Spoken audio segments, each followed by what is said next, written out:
ক্ষমতা নেই অনুব্রত মণ্ডলকে গ্রেপ্তার করার। আর যখন এই বাংলার প্রতিবাদী কণ্ঠ যখন প্রতিবাদ করছে ছাত্রদের হয়ে, তখন এদেরকে গ্রেপ্তার করে মিথ্যা মামলায় ফাঁসানো হচ্ছে।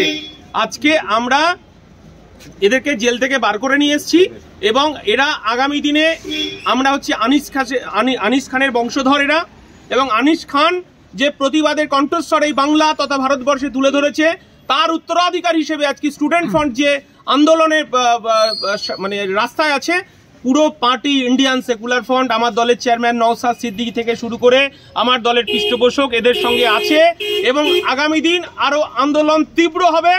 পুলিশ কত আমাদেরকে জেলে ঢোকাতে পারে আমরা সেটাও দেখে নিতে চাইছি, এবং এই আন্দোলন আমাদের জারি থাকবে।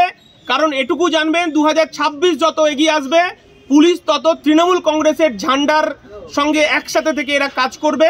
আমরা বলতে চাইছি যে গণতন্ত্র প্রতিষ্ঠা করার লক্ষ্যে, শিক্ষার আলো জ্বালতে, শিক্ষা আনে চেতনা, আর চেতনা আনে বিপ্লব, এই পথে গিয়েই আনিস খানের স্বপ্নকে পূরণ করবে ইন্ডিয়া আমাদের স্টুডেন্ট ফ্রন্ট, এটুকু আমরা আশা রাখি।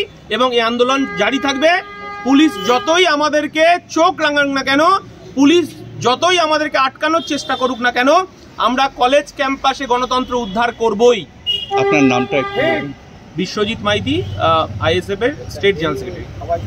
Thank you.